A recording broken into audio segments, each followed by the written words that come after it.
সামাজিক যোগাযোগ মাধ্যমে মাত্র কয়েক সেকেন্ডের একটা ভিডিও, কিন্তু সেই ভিডিওই এখন লাখো মানুষের আলোচনার কেন্দ্রবিন্দুতে। ভিডিওতে দেখা যাচ্ছে ড্রেসিং রুম থেকে বের হওয়ার আগে লিওনেল মেসি সতীর্থদের উদ্দেশ্যে বলছেন, সবাই শান্ত হও, আসল বিষয় হলো আমাদের শান্ত থাকতে হবে, এসো সবকিছু ভুলে যায়, আমাদের কাজ শুধুই খেলা করা, চলো খেলায় মন দিই। প্রশ্নটা ঠিক এখানেই, সবকিছু ভুলে যেতে বললেন কেন তিনি? কি এমন হয়েছিল যা ফাইনালের ঠিক আগে দলের সবাইকে ভুলে গিয়ে শুধু খেলায় মন দিতে বলার প্রয়োজন পড়লো? আমি ব্যক্তিগতভাবে বহু বছর ধরে আর্জেন্টিনার খেলা দেখে আসছি। ভালো খেলেছে, খারাপ খেলেছে, হেরেছে, জিতেছে, সবটাই দেখেছি। কিন্তু এই ফাইনালে যে আর্জেন্টিনাকে দেখলাম সেটাকে আমার কাছে পরিচিত আর্জেন্টিনা মনে হয়নি। এ কারণেই সামাজিক যোগাযোগ মাধ্যমে অনেক সমর্থকের মতো আমার মনেও একটা প্রশ্ন ঘুরছে, ম্যাচের আগে ঠিক কি এমন ঘটেছিল যা আমরা এখনো জানি না। তবে এমন কিছু ঘটনা আছে যেগুলো একসঙ্গে দেখলে প্রশ্ন জাগতেই পারে। প্রথমত, ফাইনালের মতো একটা ম্যাচে মেসির পরিবারকে স্টেডিয়ামে দেখা যায়নি।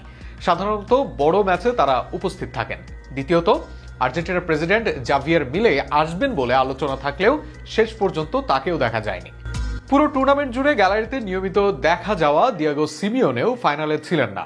চতুর্থত, পুরো ম্যাচে লাউতারো মার্টিনেজকে কার্যত দেখাই গেল না, তিনি মাঠে নামলেন না, এমনকি ক্যামেরাতেও খুব একটা ধরা পড়লেন না তিনি। এরপরে আসে ম্যাচের ঘটনাগুলো। হাফ টাইমে এনজো ফার্নান্ডেজের ডাবল হলুদ কার্ডে লাল কার্ড, লিজান্দ্রো মার্টিনেজের রহস্যজনক ইনজুরি, যে খেলোয়াড় রক্ত ঝরিয়েও ম্যাচ শেষ করার জন্য পরিচিত, তিনি কোনো বড় সংঘর্ষ ছাড়াই মাঠ ছাড়লেন। এরপর ক্রিস্টিয়ান রোমেরোর ইনজুরি, স্ক্যালোনির এমন কিছু বদলি যেগুলো ম্যাচের সময় অনেকের কাছেই অস্বাভাবিক মনে হয়েছে। কিন্তু সবচেয়ে অবিশ্বাস্য ছিল আর্জেন্টিনার পারফরমেন্স। পুরো 90 মিনিটে কার্যত কোনো শটই অন টার্গেটে নেই। অতিরিক্ত সময় মিলিয়েও গোলমুখে খুবই কম কার্যকর প্রচেষ্টা। যেখানে স্পেন প্রায় 800টির কাছাকাছি পাস খেলেছে, সেখানে আর্জেন্টিনা 300রও কম পাস সম্পূর্ণ করেছে। অনেক সময় এমনও মনে হয়েছে বল জিতেও কয়েক সেকেন্ডের মধ্যে আবার স্পেনের কাছেই ফিরিয়ে দিচ্ছে তারা। এটা কি শুধু স্পেনের অসাধারণ প্রেসিং, নাকি আর্জেন্টিনা অস্বাভাবিকভাবেই খারাপ খেলেছে? ম্যাচের বাইরের কিছু ঘটনাও আলোচনায় এসেছে। ক্রিস্টিয়ান রোমেরো ট্রাম্পের সঙ্গে হ্যান্ডশেক না করা, এসবের সঙ্গে সরাসরি কোনো সম্পর্ক আছে কিনা তা আমার জানা নেই, তার কোনো প্রমাণও নেই। কিন্তু সামাজিক যোগাযোগ মাধ্যমে এগুলো নিয়েও নানা ব্যাখ্যা দেওয়া হচ্ছে। আর সবচেয়ে বড় বিতর্ক তৈরি হয়েছে গোল্ডেন বল নিয়ে। অনেক আর্জেন্টিনার সমর্থকের মতে মেসি এই পুরস্কারের যোগ্য দাবিদার ছিলেন। ফুটবলে ব্যক্তিগত পুরস্কার নিয়ে বিতর্ক নতুন কিছু নয়, তবে এবার সেটি আরো বড় আকার ধারণ নিয়েছে। আরও একটি ঘটনা পুরো বিতর্ককে আরও জটিল করে তুলেছে। সেমিফাইনালে ইংল্যান্ডকে হারানোর পর আর্জেন্টিনার কয়েকজন ফুটবলার লাস মালভিনাস সন আর্জেন্টিনাস, অর্থাৎ মালভিনাস আর্জেন্টিনার বা ফকল্যান্ড আইল্যান্ডকে আর্জেন্টিনার বলে দাবি করা একটা ব্যানার হাতে তুলে ধরেছিলেন। পরে জানা যায় এটি কোনো সংগঠনের ব্যানার ছিল না। সান্তিয়াগো নামের এক আর্জেন্টাইন সমর্থক ম্যাচের দিনই হোটেলের বিছানার চাদর কেটে মাত্র কয়েক ডলারের রং তুলি দিয়ে এটি তৈরি করেছিলেন। স্টেডিয়ামের নিরাপত্তা তল্লাশি ফাঁকি দিয়ে তিনি ব্যানারটি স্টেডিয়ামে নিয়ে যান। ম্যাচ শেষে সেটি মাঠে ছুড়ে দিলে Giovani Lo Celso, Nicolas Otamendi সহ কয়েকজন খেলোয়াড় সেটি ক্যামেরার সামনে তুলে ধরেন। বিষয়টি শুধু ফুটবলের মধ্যে সীমাবদ্ধ ছিল না। মালভিনাস বা ফকল্যান্ড দ্বীপপুঞ্জ নিয়ে আর্জেন্টিনা ও যুক্তরাজ্যের দীর্ঘ রাজনৈতিক বিরোধের কারণে ব্যানারটি আন্তর্জাতিকভাবেও ব্যাপক আলোচনার জন্ম দিয়েছে। ফিফার নিয়ম অনুযায়ী মাঠে রাজনৈতিক বার্তা প্রদর্শন নিষিদ্ধ হওয়ায় অনেকেই প্রশ্ন তোলেন, এই ঘটনার কোনো প্রভাব কি পরবর্তী সময়ে পড়েছিল? যদিও এ বিষয়ে ফিফা বা আর্জেন্টিনা ফুটবল অ্যাসোসিয়েশন আনুষ্ঠানিকভাবে কোনো সম্পর্কের কথা বলেনি, তবুও সামাজিক যোগাযোগ মাধ্যমে এটিও আলোচনার অন্যতম বিষয় হয়ে দাঁড়িয়েছে। এর সঙ্গে যোগ হয় পুরো টুর্নামেন্ট জুড়ে চলা রেফারিং বিতর্ক। বিশেষ করে স্পেনের ডিফেন্ডার এমরিক লাপুর্তা প্রকাশ্যে অভিযোগ করেছিলেন আর্জেন্টিনা নাকি রেফারিদের কাছ থেকে বাড়তি সুবিধা পাচ্ছে। সামাজিক যোগাযোগ মাধ্যমে ফিফা বয়, রিগড এবং স্ক্রিপ্টেড ওয়ার্ল্ড কাপ এই ধরনের মন্তব্য ছড়িয়ে পড়ে। ফলে ফাইনালের আগে আর্জেন্টিনা ছিল প্রবল মানসিক চাপের মধ্যে। ঠিক এখানেই মেসির সেই কথাগুলো আবারও নতুন অর্থ পেতে শুরু করে। আমরা জানি না মেসি ঠিক কি বোঝাতে চেয়েছিলেন, তিনি নিজেও এ নিয়ে বিস্তারিত কোনো ব্যাখ্যা দেননি, ফলে নিশ্চিতভাবে কিছু বলা সম্ভব নয়।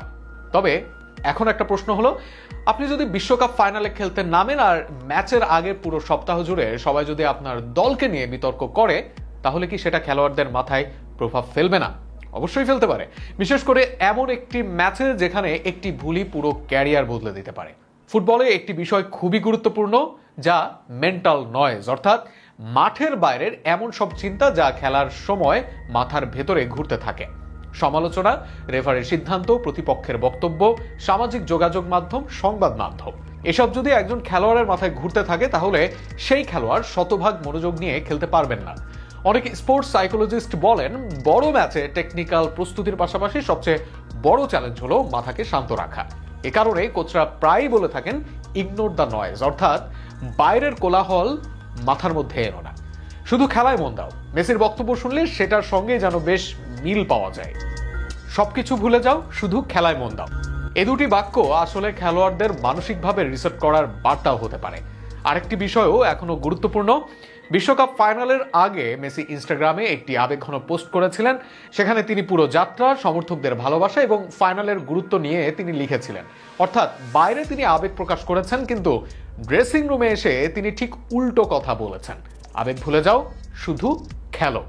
এটা আসলে বিরোধিতা নয়, বরং একজন নেতার দুই ভিন্ন ভূমিকা। একদিকে সমর্থকদের সঙ্গে আবেগ ভাগ করে নেওয়া, অন্যদিকে সতীর্থদের আবেগ নিয়ন্ত্রণে রাখা, কারণ মাঠে অতিরিক্ত আবেগ অনেক সময় ক্ষতির কারণও হতে পারে। মেসিকে আমরা সাধারণত খুব শান্ত একজন অধিনায়ক হিসেবে দেখে থাকি। তিনি খুব কম চিৎকার করেন, খুব কম নাটকীয় বক্তৃতা দেন, বরং ছোট ছোট বাক্যে কথা বলেন। কিন্তু সেই ছোট বাক্যগুলোই অনেক সময় সবচেয়ে বেশি প্রভাব ফেলে দেয়।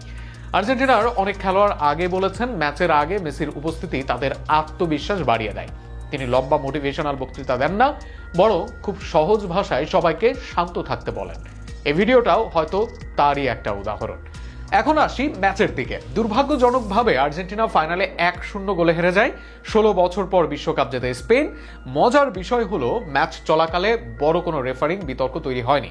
অর্থাৎ ম্যাচের আগে যেসব অভিযোগ উঠেছিল সেগুলো মাঠের খেলায় বড় কোনো প্রভাব ফেলেছে এমনটা বলা কঠিন, বরং স্পেন নিজেদের পরিকল্পনা বাস্তবায়ন করে ম্যাচ জিতেছে।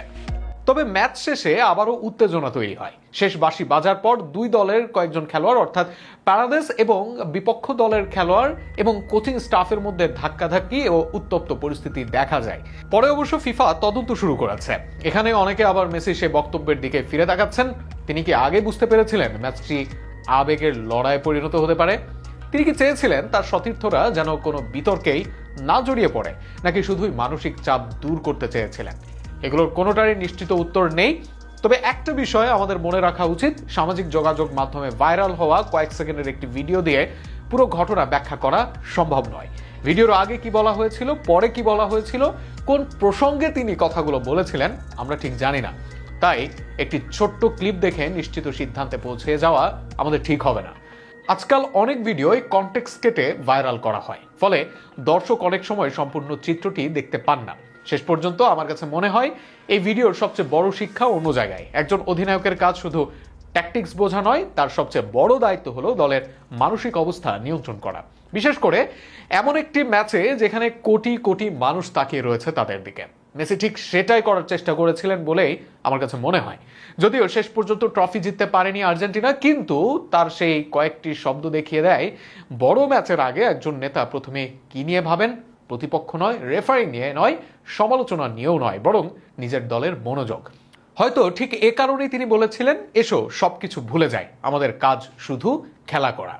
আর সত্যি বলতে বিশ্বকাপের মতো মঞ্চে এর চেয়ে শক্তিশালী বার্তা হয়তো আর খুব বেশি পাওয়াও কঠিন।